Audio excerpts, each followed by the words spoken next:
کہ زوجہ رسول جنگ جمل میں انہوں نے راہبری کی، باقاعدہ جنگ کی علی علیہ السلام کے ساتھ۔ جب جنگ کا خاتمہ ہوا اور اسیر ہو گئے کچھ لوگ اور شکست کھا گئے، تسلیم ہو گئے سب، حضرت نے ان کو عزت و احترام کے ساتھ جمل سے بصرہ سے مدینہ پہنچایا، احترام کے ساتھ حضرت نے ان کو مدینہ پہنچایا۔ اختلاف اپنی جگہ، خطبہ بھی دیا ان کے، مذمت بھی کی ان کے عمل کی، بہت کچھ کیا، لیکن بے احترامی صحاح ستہ کے حوالے سے 2200 سے زیادہ روایات آپ سے نقل ہوئی ہیں، اور اگر مدعا امام مالک کو بھی ملا لیا جاتا ہے تو تقریباً 4000 احادیث کا خزانہ آپ کی ذات گرامی سے ملت اسلامیہ کو ملا ہے۔ ملت اسلامیہ کے لیے جو ان کا گراں قدر سرمایہ ہے وہ، اور یقیناً ان کی عزت تکریم اس لیے کہ امہات المومنین ہے، اور پھر حضرت فاطمہ الزہرا کی بھی ہے تو کہیے کہ ماں ہے، اور حسنین کی نانی ہے، تو یقیناً ان کا احترام، ان کی تکریم۔ جنگ جمل ہوئی، علی بن ابی طالب نے زوج رسول کو 40 سواروں کے ساتھ روانہ کیا۔ آدھے راستے میں اپنے بھائی سے شکایت کی، محمد ابن ابی بکر، کہا کہ علی نے میرا احترام نہیں کیا۔ کہا کیوں؟ کہا میں نبی کی بیوی تھی، مجھے مردوں کے ساتھ بھیجا، اچھا ہوتا کہ مجھے عورتوں کے ساتھ بھیجتا۔ تو بھائی نے کہا علی کو پتا ہے کس طرح ادب کرنا ہے، احترام کرنا ہے، کہ علی سے ناراض ہونے کی ضرورت نہیں ہے۔ صرف نکاح ان سے حرام اور ان کی تعظیم لازم۔ عزیزان گرامی، وہ بھی جنہوں نے مولا کائنات کے ساتھ جنگ کی، مولا کی جو روش ہے وہ یہ ہے کہ انہیں مدینہ بھیجا 40 سواروں کے ساتھ، اور وہاں پہنچنے کے بعد جب انہوں نے گلہ کیا کہ علی نے مجھے مردوں کے ساتھ بھیجا ہے، تو وہ سوار نقاب ہٹا دیتے ہیں، اور جب نقاب ہٹاتے ہیں تو وہ 40 عورتیں تھیں جو انہیں لے کر آئی تھیں۔ ام المومنین کا تعلق ہے۔ ام المومنین عائشہ رسول کریم کی زوجہ ہونے کے ناطے ہماری آنکھوں پر ان کے قدم۔ سب سے پہلے تو ام المومنین جناب عائشہ کی خدمت میں میرا سلام۔ اللہ اللہ اللہ۔ دیکھیے، آپ ناراض ہوں، میرے لوگ ناراض ہوں، مجھے اس کی کوئی پرواہ نہیں۔ تو اب اس ماں کی عظمت یہ ہے کہ ان پر کسی رسول اللہ صلی اللہ علیہ وآلہ وسلم کے علاوہ کائنات میں کسی کا حکم ان پر نہیں چل سکتا، ان کے علاوہ ان پر کسی کا حکم نہیں، نہ کسی امام کا، نہ کسی خلیفہ کا، نہ کسی حاکم کا، نہ کسی شخص کا۔ یہ وہ ہیں کہ جن کے صرف اور صرف احترام تم پر فرض ہے، لہذا میرا رب نے جو کچھ کہا ہے وہ ان کو میرا سلام۔ ارے سبحان اللہ علامہ صاحب، سبحان اللہ سبحان اللہ سبحان اللہ، ماشاء اللہ ماشاء اللہ ماشاء اللہ ماشاء اللہ۔ یہ جو فرماتے ہیں کہ جب جنگ جمل ہوئی تو مولوی علیہ السلام نے نا عائشہ کو معاف کر دیا تھا، تو اس کا کیا جواب ہے؟ اس کا جواب دے تو بڑی مہربانی۔ معاف نہیں کیا ہے، کہاں معاف کیا ہے؟ وہ دیکھیں، جو بھی ادعا کیا جاتا ہے کہ کسی کو معاف کیا، وہ دلیل لے کے آنا۔ امیر المؤمنین علیہ السلام، یہ شیعوں میں بھی مشہور ہو گیا کہ امیر، یہ جو آپ کے ایران سے طالب علم لے کے واپس لے کے آتے ہیں کہ امیر المؤمنین علیہ السلام نے جنگ جمل کے بعد عائشہ کا احترام کیا، کوئی احترام نہیں کیا، بلکہ امیر المؤمنین علیہ السلام، میں آپ کو دکھاتا ہوں، ان کی اپنی کتب میں ہے کہ امیر المؤمنین علیہ السلام نے عائشہ کو پوری طرح ڈانٹا ہے، اس کو گالی بھی دی ہے، ملعون کو۔ میں ان کو دکھاتا ہوں ابھی ان کے کتب میں سے، تو اب جو تھی وہ دکھاتا ہوں، ابھی کتاب آپ کو دکھاتا ہوں، مصنف ابن شیبہ میں موجود۔ عزیزو، یہ کتاب ہے کتاب المصنف الاحادیث والآثار، تالیف ابن ابی شیبہ الکوفی، ابن ابی شیبہ الکوفی، الجزء السابع، طبع دار التاج۔ یہاں پہ ملاحظہ فرمائیں، صفحہ نمبر 545، کتاب مصنف ابن ابی شیبہ میں حدیث میں نے کہا، میں آپ کو سناؤں گا۔ کہتے ہیں کہ وہ عمری لوگوں نے مشہور کرایا کہ امیر المؤمنین علیہ السلام نے جنگ بصرہ کے بعد، جنگ جمل کے بعد عائشہ کی انہوں نے بڑی عزت کی، ان کو معافی بھی دی۔ یہ جھوٹ ہے۔ امیر المؤمنین علیہ السلام نے خود کچھ مصالح کی بنا پر عائشہ کو سزا نہیں دی اس دنیا میں۔ اس کا مطلب یہ نہیں کہ ان کو معاف کیا ہے یا ان پہ عزت و احترام کیا ہے۔ اور یہ بات اب شیعوں میں بھی مشہور ہو گیا کہ یہ کون شیعہ اس بات کو دہراتے ہیں، کون اس بات کی مشہوری کراتے ہیں، یہ آپ کے علماء جو قم ساتھ کہ امیر المؤمنین علیہ السلام نے جنگ بصرہ کے بعد عائشہ کی انہوں نے عزت کی ہے، ان کو احترام کیا ہے۔ یہ سب تہمت ہے، جھوٹ ہے۔ موجودہ جو عمری مؤرخین ہیں ان باتوں کو وہ لکھتے ہیں اپنی کتب میں، مثلا سید قطب ایسے جیسے لوگ ہیں، اور پھر شیعہ علماء ان کتب کا فارسی میں ترجمہ کرتے ہیں، پڑھتے ہیں، اور وہ لوگوں میں مشہور ہو جاتی ہے۔ یہ صفحہ نمبر 545 میں حدیث رقم ہے 37880 میں احنف بن قیس روایت کرتا ہے، لما ظہر علی علیہ السلام علی اہل البصرہ، جب امیر المؤمنین علیہ السلام اہل بصرہ پر یعنی عائشہ کے لشکر پر جنگ جمل میں پیروز ہو گئے، فاتح ہو گئے، ارسل الی عائشہ، انہوں نے عائشہ کو پیغام بھیج دیا، عائشہ کو یہ فرمان بھیج دیا، ارجعی الی المدینہ والی بیتک، تم یہاں سے نکل جاؤ، بھاگ جاؤ، نکل جاؤ، واپس جاؤ اپنے گھر میں، مدینے میں جاؤ، چلی جاؤ۔ قال فابت، انہوں نے کہا، عائشہ نے ابا کیا، عائشہ نے منع کیا، عائشہ نے کہا میں نہیں جاؤں، میں نہیں جاتی، میں مدینہ نہیں جاتی، میں یہیں پہ ہوں۔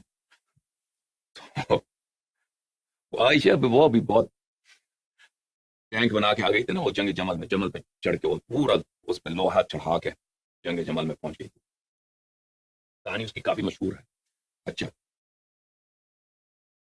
قال فعاد الیہ الرسول، امیر المؤمنین علیہ السلام نے اس میسنجر کو، پیغام لانے والے شخص کو دوبارہ بھیجا کہ تم پیغام پھر لے کے جاؤ.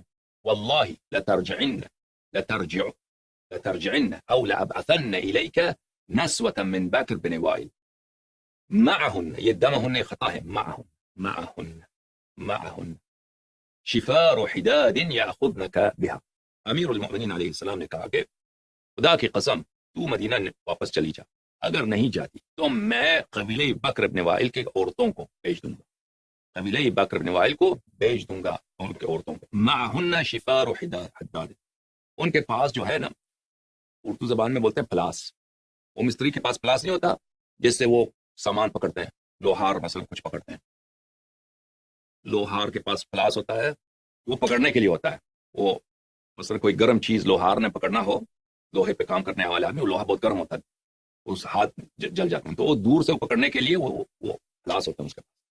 تو میں نسوی بنی وائل کو بھیج دوں گا، خواتین بھیجوں گا قبیلہ بنی وائل کے، ان کے پاس لوہار کے کیا ہوں گے، لوہار کے وہ پلاس ہوں گے. یا خود نہ کبھی، وہ اسی لوہار کے پلاس سے تجھے پکڑ لیں گی، وہ تجھے اٹھا کے مار مار کے تجھے مدینہ بھیج دیں گے. فلما رأت ذلك خرج، جب عائشہ نے یہ دیکھا کہ اب تو بےزتی ہوگی، مجھے مار پڑے گی عورتوں سے، عورتوں کو بھیج دیں گے. وہ تو یہ سوچ رہی تھی کہ امیر المؤمنین علیہ الصلوۃ والسلام یہ تو مرد ہیں، یہ تو خود مجھے کبھی ہاتھ مجھ پہ نہیں اٹھائیں گے. اس کو تو پتا تھا عائشہ کو کہ یہ خود مجھ پہ ہاتھ نہیں اٹھائیں گے کبھی، اور ان کے جو ساتھ جو مرد لوگ ہیں ان کو بھی کہیں نہیں کہیں گے تو کہ مجھ پہ ہاتھ اٹھاؤ، مجھے کیسے زبردستی بھیج دے گا، نہیں بھیج سکتا مدینہ. تو اس نے یہ سوچ کر عائشہ نے کہا کہ میں نہیں جاتی مدینہ. تو امیر المؤمنین علیہ الصلوۃ والسلام نے اس کو یہ کہہ دیا. سمجھ میں آئی نا بات؟ یہ کتاب الفتوح ہے ابن عاصم کوفی کی، کتاب الفتوح ابن عاصم کوفی، متوفى سنہ 314، یعنی یہ بالکل ہمعصر تھا ابن جریر طبری کا، محمد ابن جریر طبری جو تفسیر طبری، تاریخ طبری کا مؤلف. جزء اول چاپ دار الازواء بیروت لبنان میں کتاب چھپی ہے سنہ 1991 میں. یہاں پہ ملاحظہ فرمائیے، ذکر دخول علی علیہ السلام علی عائشہ وما جرى بینہم من الکلام حین امرها بالانصراف الى المدینہ. جنگ جمل کے بعد عائشہ وہ ذلیل ہو گئی، تو وہ تو اسیر ہو گئی، تو اس کے بعد امیر المؤمنین علیہ الصلوۃ والسلام اور عائشہ کے درمیان کیا بات چلی ہے. یہ روایت کافی لمبی ہے. فدعا علی علیہ السلام ببغلۃ رسول اللہ صلی اللہ علیہ وآلہ وسلم فاستوى علیہا. رسول پاک امیر المؤمنین علیہ الصلوۃ والسلام نے رسول پاک صلی اللہ علیہ وآلہ وسلم کا جو خچر تھا اس کو ان کو منگوایا، بلایا، اور اس پہ وہ تشریف فرما ہو گئے. واقبل الی منزل عائشہ، اور عائشہ کو جہاں انہوں نے بھیجا تھا محمد بن ابو بکر کے ہاتھ، اس کے بھائی کے ہاتھ بھیجا تھا، وہاں پہ وہ چلے گئے امیر المؤمنین علیہ السلام. وہاں پہ گئے تو دیکھا فإذا عائشة جالسة وحولها نسوة من نساء أهل البصرة وهي تبكي وهن يبكين معها. امیر المؤمنین علیہ الصلوۃ والسلام نے جب وہاں پہ داخل ہو گئے تو دیکھا کہ عائشہ وہاں پہ بیٹھی رو رہی ہے، کیونکہ اس کے طلحہ اس کا چچا زاد بھائی تھا عائشہ کا، طلحہ سے اس کی بہت امید تھی عائشہ کو، اور طلحہ قتل ہو گیا، اس کے بہت سارے اس کے عائشہ کے سپورٹر وہ بہت سب قتل ہو گئے تھے، نابود ہو گیا. عائشہ کا جو لشکر تھا طلحہ وہاں پہ جنگ جمل میں ایسے نابود ہو گیا تھا کہ بالکل قتل عام ہو گئے تھے لوگ عائشہ والے. تو وہ اور بصرہ کے کچھ خواتین بیٹھی وہاں پہ رو رہی ہیں. تو جب ان کی نظر پڑ گئی امیر المؤمنین علیہ الصلوۃ والسلام پر، انہوں نے سب گالی دینا شروع کر دیا، سب عائشہ نے اور ان کے ساتھ لوگوں نے بے احترامی اور گستاخی کرنا شروع کیا. یا قاتل الاحبہ یا مفرق بین الجمیع ایتم اللہ منک بنی کما ایتمت ولد عبد اللہ ابن خلف. یہ چلانے لگیں یہ خواتین عائشہ کے ساتھ کہ تم نے ہمارے احبہ کو قتل کیا ہے، تم خدا آپ کے بچوں کو یتیم کرے، آپ نے ہمارے بچوں کو یتیم کیا، اس طرح باتیں کی. ان میں سے ایک شخص عورت تھی صفیہ بنت الحارث الثقفیہ، وہ ان بولنے والوں میں سے تھی.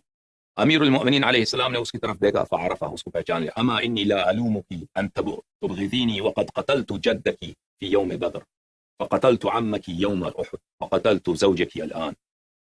فرمایا امیر المؤمنین علیہ السلام میں تجھے ملامت نہیں کرتا کہ تو مجھے گستاخی کرے، کیونکہ میں نے تیرے دادا کو جنگ بدر میں نے اس کو جہنم بھیج دیا، اور اس کے دادا کے بعد تیرے باپ کو میں نے جنگ، اور تیرے چچے کو میں نے جنگ احد میں جہنم حاصل کر دیا، اور تیرے زوج کو، تیرے شوہر کو ابھی آج اس جنگ میں نے جہنم حاصل کیا.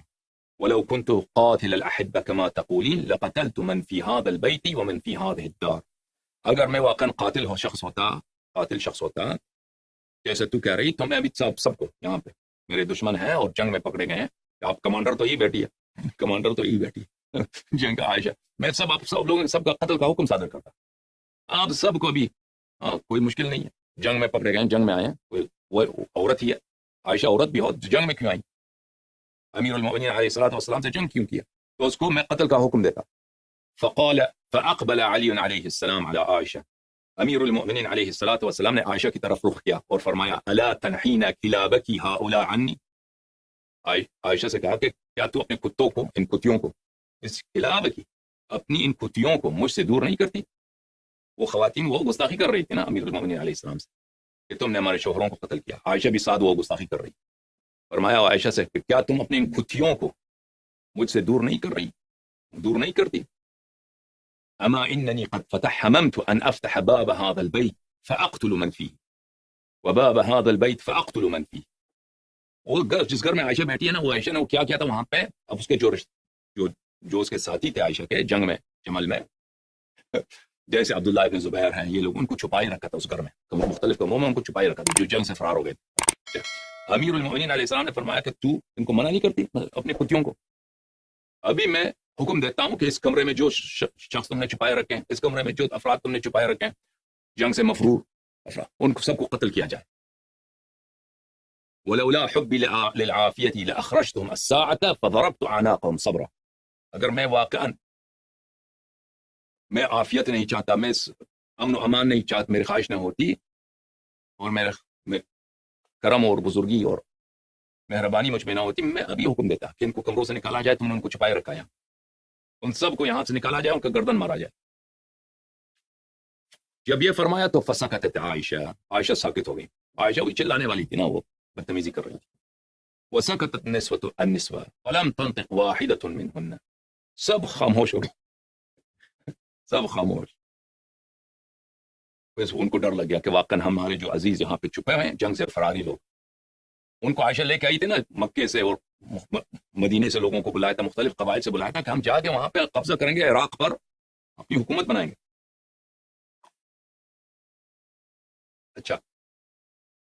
ثم اقبل علی علیہ السلام علی عائشہ فجعل یوبخها ويقول. امیر المؤمنین علیہ السلام پلٹ کے عائشہ کی طرف اور عائشہ کو ڈانٹنے لگے, توبیخ کرنے. توبیخ یعنی کیا؟ ڈانٹنا, مذمت کرنا. مذمت کرتے ہوئے انہوں نے یہ فرمایا امرک اللہ ان تقری فی بیتک. خدا نے تمہیں حکم دیا, قرآن کی آیت ہے, وقرن فی بیوتکن, کہ تو اپنے گھر میں رہے. تجھے خدا کے قرآن سے کوئی شرم نہیں ہے؟ تجھے خدا کے قرآن سے شرم نہیں ہے؟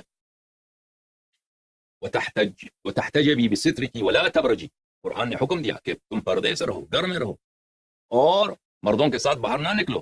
تم قرآن کی آیت بھول گئی. فعصیتہ وخذت الدماء. تم نے قرآن کی معصیت کی اور تم خون میں ڈوب گئی. تم نہ صرف تم نے خون بہایا لوگوں کا, بلکہ تم خون میں تم ڈوب گئی ہو. تقاتلینی ظالمہ وتحرضین علی الناس.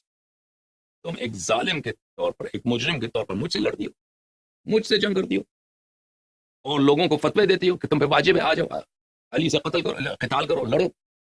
لوگوں کو دعوت دیتے ہو, ان کو للکارتے ہو, پکارتی ہو, للکارتی ہو, فتوے دیتی ہو مجھ سے جنگ کرنے کے لیے.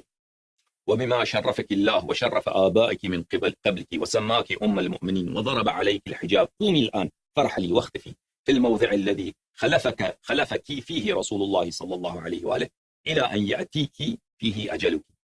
ثم قام علي عليه السلام فخرج من عنده. فرمایا کہ اللہ نے تجھے یہ شرف دیا ہے کہ تجھے نبی کریم صلی اللہ علیہ وسلم کا زوجہ بنایا, اور تیرے آبا کو جو سب مشرک مر گئے ہیں ان کو بھی یہ شرف ملا کہ چلے ہم ان کے گھر کی ایک بیٹی رسول پاک صلی اللہ علیہ وسلم کی زوجہ بنی. اور خداوند متعال نے تجھے ام المؤمنین کا لقب دیا ہے قرآن میں. ام المؤمنین سے مراد یہ ہے, کیا ہے ام المؤمنین سے مراد یہ ہے کہ ان سے نکاح کرنا حرام ہے.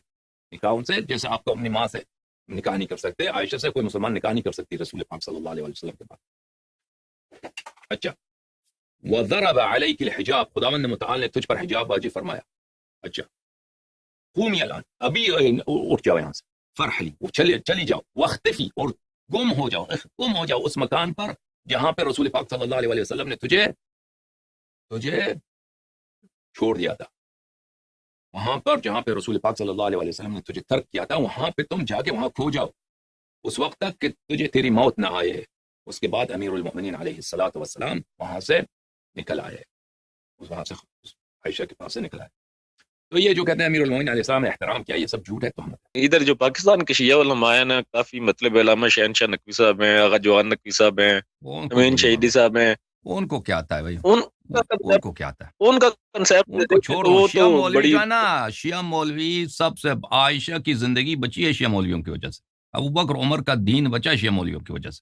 اللہ جانتا ہے آپ کے مولوی دفاع نہیں کر سکتے، آپ کے مولوی جو آپ کے اپنے مذہب کے جو مولوی ہیں، بڑے سے بڑا جو عالم ہے حیات کبار العلماء جو سعودی عرب میں ہے یا الازہر ہے، وہ دفاع نہیں کر سکتے۔ آپ کو بچایا ہے، آپ کے مذہب کو، ابو بکر و عمر کو، عائشہ کو، معاویہ کو، ان کو اگر بچایا ہے شیعہ مولویوں نے بچایا اپنی جہالت کی وجہ سے اور اپنے دین کو نہ جاننے کی وجہ سے۔